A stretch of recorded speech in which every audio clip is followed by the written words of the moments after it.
vais pas vous faire de discours ce soir, tant que vous avez l'argent pour souvent, ça ne pas. Je vais laisser le cabinet RCI vous présenter le projet de la place. Donc, écoutez, mesdames, messieurs, à vous. Il y a des chaises pour tout le monde, à peu près? Oui. Bon, c'est parti. Je vais essayer de faire sans micro, je suis pas très à l'aise avec ces engins. Ouais. Donc voilà, nous on a un groupement, donc monsieur le maire le disait, l'atelier RCI, on est concepteur paysagiste, donc Cédric Antier et Emma Vézier, et on ne travaille pas tout seul, on travaille avec le bureau d'études cervicales, qui est le bureau d'études techniques, voilà, qui nous accompagne sur ce projet. L'idée de la réunion de public de ce soir, c'est de faire un point sur l'avancement, de vous présenter voilà, la démarche qui a été mise en place pour élaborer le projet d'aménagement de la place de l'Étoile. Donc ça va être de vous représenter un peu les grandes lignes de la démarche qui a eu lieu, le projet voilà, qui a surgi de toutes ces réflexions, et de vous présenter après voilà, qu'est-ce qui va se passer dans l'année à venir, 2024, un morceau aussi en 2025 sur l'étape de projet. Donc on va rappeler brièvement les enjeux.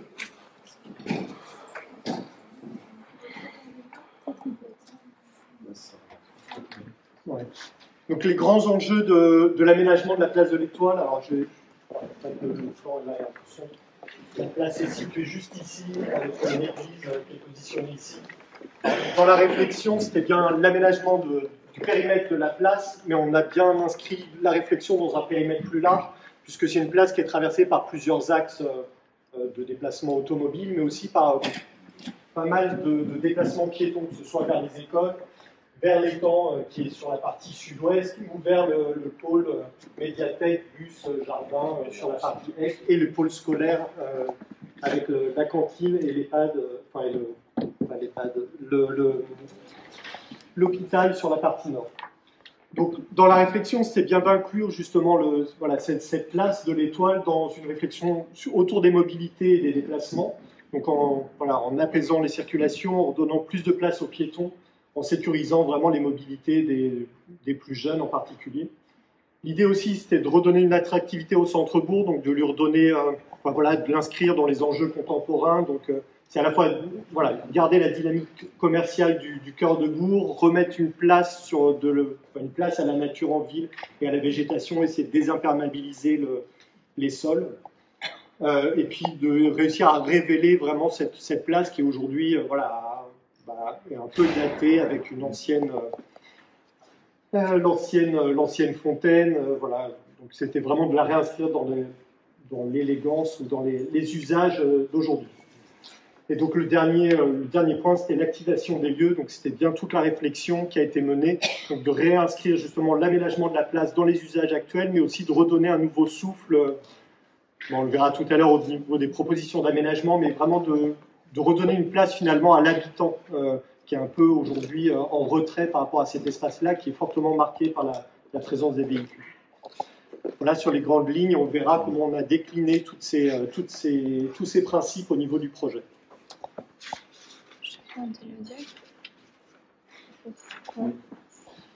Du coup, avant de rentrer vraiment dans le vif du sujet de l'aménagement, l'idée là, c'est de faire un petit point sur l'aspect technique, c'est-à-dire sur l'aspect des réseaux, sur l'ensemble de la place, car avant vraiment de faire l'aménagement, on vérifie que l'ensemble des réseaux soient repris et soient en bon état. Donc voilà, on va refaire un petit tour, donc réseau par réseau. Donc là, c'est le réseau d'eau potable qui est tout autour de la place. Ces dernières semaines, donc, le réseau a été repris donc, sur toute la partie ouest. TPCE a repris voilà, l'ensemble de la canalisation et des branchements. Donc ça a été repris, donc c'est fini sur une partie. Par contre, il reste encore une partie à reprendre au niveau vraiment de la place centrale, en fait. C'est-à-dire qu'aujourd'hui, donc tout ça a été repris, l'ensemble des branchements a été repris sur les riverains. Par contre, il restera plutôt vers avril 2024 la reprise de ce réseau-là et la partie vraiment centrale de la place avec l'ensemble des branchements. Donc ça, ce sera pareil, ça va être Haute-Morbihan qui pilote ça. Alors peut-être avec le PC Ouest aussi. Donc voilà, les travaux ont continué sur l'eau potable. On aura aussi le déplacement du poteau incendie. L'autre partie, ça, c'est les réseaux, les réseaux de musées, donc voilà, qui sont au même endroit que l'eau potable. De la même façon, en fait, qu'en orange, sur la partie nord, Donc c'est le réseau d'eaux usées qui a été repris il y a quelques temps, il y a quelques années.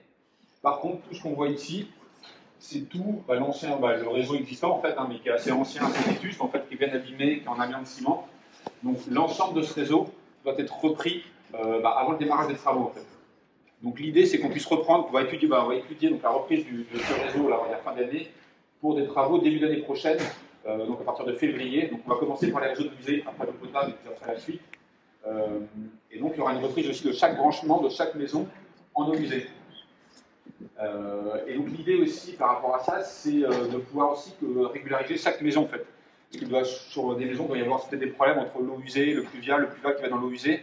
Donc c'est vrai qu'avant de faire ces travaux, ou pendant ces travaux, l'idée c'est que tout le monde puisse se conformer en fait, et bien mettre les pluviales dans les pluviales et les eaux usées dans les eaux usées en fait. Donc nous, on va reprendre à chaque fois les branchements. Normalement, il y aura des tests qui vont être faits par Veolia, des tests fumés qui vont être faits en début d'année, donc pour voir un petit peu où vont les canalisations. Et si déjà on sait qu'il y a des problèmes déjà sur les réseaux, pas hésiter en tout cas à le dire en mairie ou qu'on puisse anticiper. Mais c'est aussi l'objet de la réunion ce soir, c'est qu'on va reprendre ça, donc voilà, et de pouvoir régulariser, faire des travaux pour remettre tout en conformité, que tout soit bon après les travaux d'aménagement. Donc ça c'est tout ce qui est partie électricité, donc basse tension sur la place. Donc, sur la partie centrale, tout est effacé aujourd'hui. Par contre, il reste tout ce qui est réseau aérien en fait, sur façade, sur tout le pourtour de la place. Et donc Morbihan Énergie est en cours d'étude pour réaliser l'effacement en fait. L'idée c'est qu'après les travaux, on n'ait plus du tout de câble à être en fait en limite sur le bâti en fait, donc vraiment qu'on puisse tout effacer et mettre ça hors sol. Donc Morbihan Énergie fait l'étude en ce moment pour des travaux plutôt après le potable, donc plutôt deuxième trimestre 2024. Et on profitera aussi des travaux d'électricité pour remettre des bornes marché sur la place et sans doute une borne de recharge voiture aussi. Aujourd'hui, l'emplacement n'est pas défini, donc, mais il y aura sûrement une borne de recharge à mettre en place. Et là, en fait, dans l'étude de Morbihan Énergie, il y a aussi la reprise globale aussi de l'éclairage public, en fait, qui est un petit peu ancien aussi. Donc l'ensemble de l'éclairage sera repris dans les travaux. Aujourd'hui, donc on voit ici tout ce qui est luminaire, donc qui est mis en façade le long des bâtiments. L'idée aussi, c'est de pouvoir supprimer ces luminaires, parce que du coup, il y a aussi des fils d'alimentation qui traînent aussi sur les façades. Donc, la volonté, c'est de pouvoir enlever tout ça, et donc on refera tout un jeu de luminaires, en fait, le long ici, donc sur des candélabres, et puis aussi un jeu de luminaires avec des candélabres sans doute un peu plus haut sur la partie centrale. En fait. Donc, tout ça est encore en cours d'étude, mais voilà, l'idée, c'est de remettre aussi un éclairage plus moderne et, pour aller avec la nouvelle place.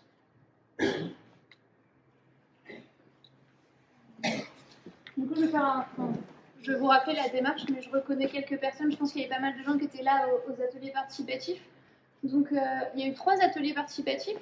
On a fait d'abord une balade sur place avec les commerçants, les riverains et tous ceux qui ont envie de participer. Donc, tout le monde était invité à ces ateliers. À ce moment-là, on a fait un peu le point sur ce qui posait souci sur la place actuelle et ce qui allait être important dans la place à venir, donc la visibilité des commerces, beaucoup, et la praticabilité de la place pour tout le monde. On a fait un deuxième atelier où là on a co-construit les scénarios, donc c'est un atelier dont 4 scénarios sont sortis avec des propositions d'aménagement différents. Pendant cet atelier, on a travaillé sur la thématique de la végétation, sur la thématique de la place du piéton. Ça vous embête de prendre le micro? Ah, pardon. Parce qu'on n'entend pas encore. C'est bon, vous m'entendez mieux. Et du coup, pour le 3e atelier, on a fait une évaluation des scénarios. Donc, on a retravaillé les scénarios qui avaient été proposés par les personnes qui avaient participé au second atelier. Et il y a des préférences qui ont commencé à émerger. Donc, peut-être je peux passer sur les différents scénarios. Donc, voilà, là, un visuel des scénarios qui ont été proposés au 2e atelier et qui ont été retravaillés au 3e atelier. Et ensuite, on a présenté ces scénarios aux élus et on a retravaillé avec eux sur une maquette et sur une composition des scénarios qui avaient été les plus intéressants. Donc, de souvenir, c'était le 1 et le 2, mais je suis plus sûre. Donc, le scénario retenu, c'est avec des gradins pour traiter la forte pente qu'on a aujourd'hui. C'est de retrouver quand même un cœur de place assez protégé et entouré de pas mal de végétation. Et donc un cœur de place plutôt réservé aux piétons, aux événements, ce genre de choses. Et des larges trottoirs pour se mettre à distance des façades.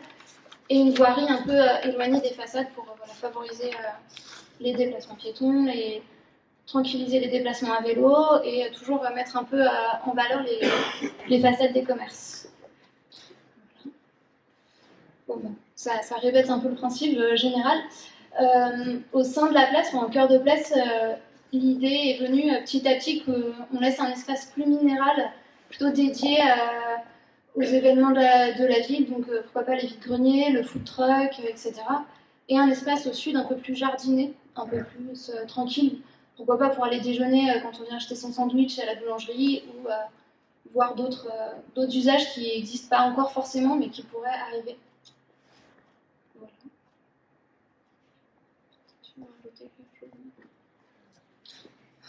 Ouais, alors là, on a remis le plan un peu plus détaillé, puisqu'on est à la phase avant-projet, donc c'est le plan un peu plus détaillé du principe d'aménagement. On aura le temps d'en discuter à la suite de la présentation, et puis on se retrouvera autour de la maquette.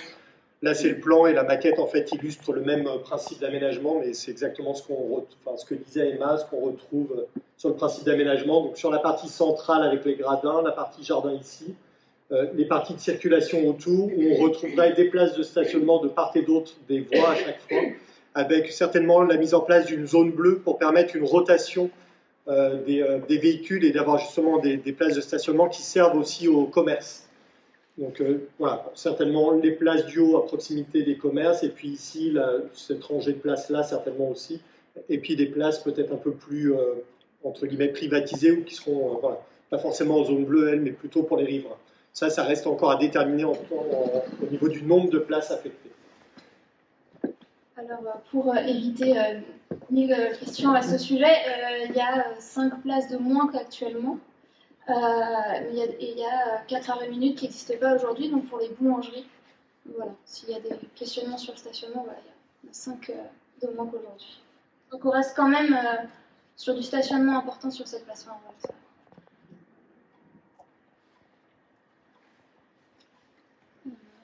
Voilà, on va vous montrer rapidement les matériaux qu'on envisage aujourd'hui sur la place. Il y a une petite particularité, c'est que vous avez vu sur la place, il y a énormément de pavés béton. Donc, dans le projet, il y a la volonté de les réutiliser pour les stationnements qui seront enherbés. Vous avez dû en voir, ça se fait de plus en plus dans les aménagements alentours. Donc, voilà. Sur l'ensemble de la place, l'idée c'est d'avoir un espace qui paraisse assez homogène, donc on aurait le même type de matériaux qui serait plutôt dans les teintes claires, donc on s'oriente plutôt sur un enrobé beige qu'on retrouvera à la fois, on retrouvera à la fois cette teinte sur les trottoirs et sur la partie voirie. Enfin, l'idée c'est d'être vraiment dans une zone d'aménagement à 30 km/h, voilà, qui soit plutôt favorable aux piétons et qui ne soit aussi pas une zone trop chaude. Enfin, c'est vrai que l'enrobé noir, voilà, a tendance à accumuler la chaleur. Là, un enrobé beige, justement, permettra d'avoir des espaces plus propices, moins propices au réchauffement sur l'espace minéral. Et l'autre particularité aussi qu'on voit un peu là dans les photos, c'est que vous avez vu, il y a beaucoup d'espaces verts, mais on ne veut pas que ça empêche de traverser la place en tous sens. Donc, il y a aussi une volonté de créer plein de petits passages multiples partout pour que la place soit traversée en tous sens. Donc que ce soit des petites passerelles en bois, voilà, ou d'autres formes de chemin. Pardon. Et après, pour poursuivre justement dans cette idée d'avoir une ambiance patrimoniale, on réutilise de la pierre, du granit en pavé.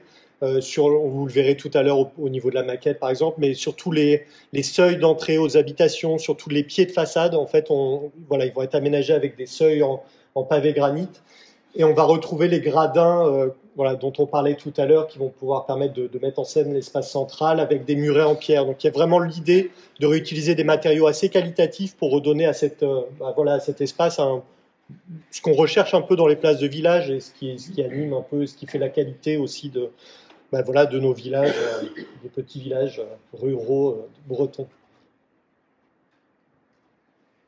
Donc voilà des exemples de mobilier.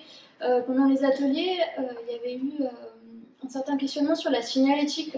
On nous a beaucoup dit que l'étang était à proximité par des petits chemins, mais qu'on ne voyait pas forcément. Donc il y aura un travail là-dessus aussi, à savoir où sont les pôles d'activité, la médiathèque, etc., comme on montrait au début, de la place, de savoir à combien de temps c'est, à pied, à vélo, enfin à voir, c'est encore en discussion. Il y avait aussi le souhait, non pas d'apporter des jeux sur la place, mais peut-être quelque chose d'un peu ludique pour les enfants, pas remplacer l'aire de jeu qui vient d'être faite à côté de la médiathèque, mais voilà, qu'il y ait des petits éléments pour eux, peut-être en plus des gradins. Aujourd'hui, on nous disait qu'ils aimaient bien grimper sur la fontaine, etc. Donc voilà, de retrouver quelque chose un peu sympa, un peu marrant sur cette place, pour que les enfants aient envie d'y aller aussi, parce qu'on sait qu'ils nous amènent pas mal dans les espaces publics, les enfants. Donc une première proposition de palette végétale qui est en cours, qui est en ajustement avec les services techniques. Mais voilà, le principe c'est de retrouver plutôt des essences du coin ou quelques essences ornementales pour quand même dire que c'est une place publique. C'est pas une haie bocagère, on n'est pas dans cette ambiance champêtre, même si on n'est pas loin et on est entouré de campagne, on est quand même sur un espace public en centre-bourg. Et vous le verrez sur la maquette et sur le plan, on propose un assez gros travail sur les massifs et sur les pieds de façade, parce qu'on trouve ça important que les plantations ce soit pas seulement... c'est aussi quelque chose qui vous appartient, qui appartient aux habitants, et de pouvoir y participer, c'est assez important, et ça participe à l'embellissement de la ville. Oui. Du coup, là, c'est la partie un petit peu sur la gestion des eaux pluviales. L'idée aussi de l'aménagement de la place aussi, c'est de pouvoir être un peu un chantier un peu exemplaire aussi, sur tout ce qu'on appelle un peu la gestion intégrée des eaux pluviales, en fait. Donc, c'est de favoriser maintenant l'infiltration des eaux de ruissellement, des eaux pluviales, en fait, d'avoir beaucoup de revêtements perméables, en fait, pour faciliter justement cette infiltration, et du coup de désimperméabiliser. Aujourd'hui, si on est sur une place avec beaucoup d'enrobés, beaucoup de pavés, donc qui est très perméable. Donc l'idée, c'est de désimperméabiliser cette place. Donc c'est ce qu'on indique en fait en chiffres, c'est qu'on arrive à gagner quand même 30% de l'espace aujourd'hui sera désimperméabilisé en plus que l'état existant en fait. Donc ça, c'est grâce au niveau des stationnements en fait. Parce que ce qu'on disait tout à l'heure, c'est que tous les stationnements seront pavés en herbé avec joints en herbé, donc joints 3 cm, ce qui va permettre l'infiltration des eaux pluviales. On aura également aussi tout ce qu'on voit le long, justement des stationnements, ces bandes vertes en fait, qu'on trouve ici, là un peu plus haut. Donc ça, ce sera des nous en fait. Des nous, c'est une sorte de fossé vraiment allégé en fait, une sorte de cunettes qui seront plantées ou en herbé en fait, ce qui va permettre de récupérer ces eaux pluviales en fait et de permettre l'infiltration des eaux pluviales en fait.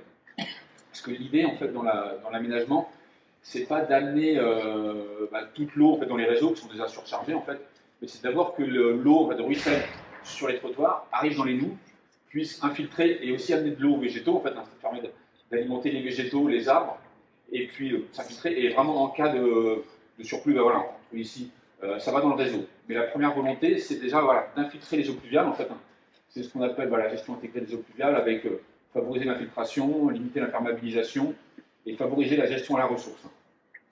Et même pour aller un petit peu plus loin dans certains endroits, notamment peut-être sur la partie ouest, c'est peut-être qu'on va déconnecter certaines gouttières. On va refaire ce qu'on faisait à l'envers il y a quelques années. Mais aujourd'hui, souvent, les gouttières sont des boîtes de branchement, elles vont dans le réseau. Et justement, pour ne pas surcharger le réseau, on va, sur certaines gouttières, déconnecter, donc plutôt enlever, il faut voir un peu sur l'image ici, les ressortir en fait pour qu'elles puissent ruisseler. Et au lieu d'aller dans le réseau directement, aller d'abord ruisseler et aller dans ce qu'on voyait tout à l'heure, les nous, en fait, ces espaces verts un peu cunettes, pour infiltrer et réalimenter la végétation, la nappe phréatique, et plutôt au lieu que d'aller dans des réseaux ici. Donc voilà la démarche un petit peu ici sur la gestion des pluviales.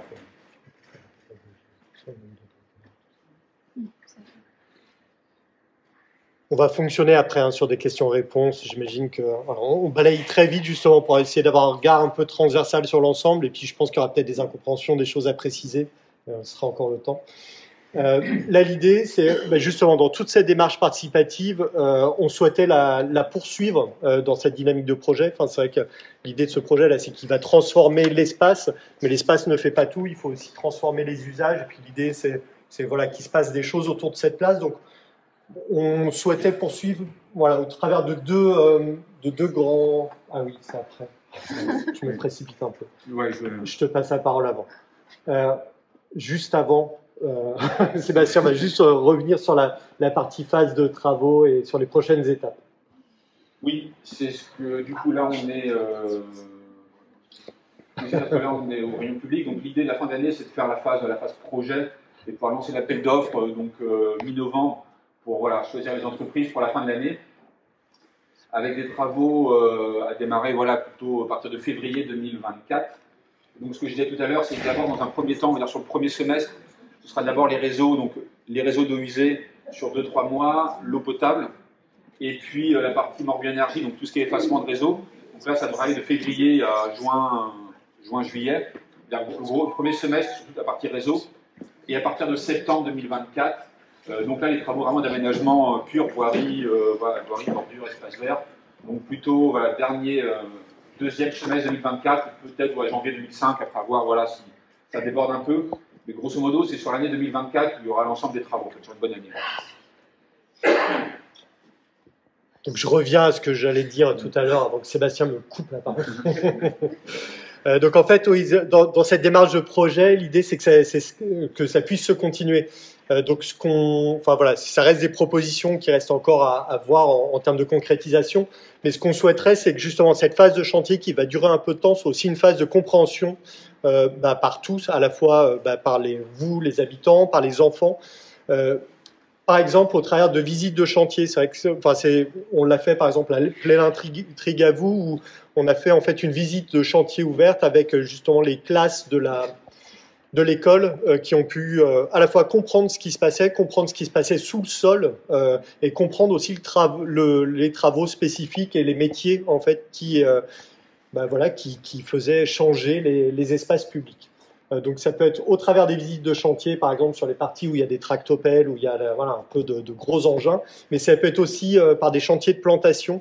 On l'a vu, on a commencé à le voir, il va y avoir aussi pas mal de plantations sur la place, et ça peut être une occasion assez intéressante pour que les plus jeunes habitants de Carentoire se saisissent aussi de cet espace qui va appartenir à tous. Après, on pourrait pousser encore la démarche un peu plus loin, et ça reste à discuter. On pourrait aller jusqu'à avoir justement une démarche de partenariat avec soit des artistes et ou les écoles sur un travail, par exemple, sur les arbres, en profitant de les plantations d'arbres pour avoir, pourquoi pas, un travail autour des feuilles, et puis que ce soit un accrochage comme ça qui vienne compléter l'aménagement de la place, par exemple sur les tuteurs des arbres. On en parlait tout à l'heure, Emma le présentait au travers de la signalétique. Il peut peut-être y avoir un côté un peu ludique au niveau de la signalétique qui invite à partir de la place à aller vers la médiathèque ou l'étang, avec là encore un travail, pourquoi pas, avec les enfants. Et puis sur la partie ludique, l'idée, comme le disait Emma, c'était pas de reconstruire une nouvelle aire de jeu sur la place, mais c'était plutôt d'avoir une autre proposition qui soit un peu différente. Donc ça peut être, il y avait des pistes de cabanes de saut. Alors, est-ce que c'est ici ou à côté de l'étang, mais on peut créer des connexions comme ça, ou ça peut être des structures assez simples au travers de troncs. On a vu tout à l'heure, il y avait d'autres exemples d'enchevêtrement comme ça, qui ne sont pas forcément des structures de jeu à proprement parler, mais qui donnent un caractère un peu ludique à cet espace de la place.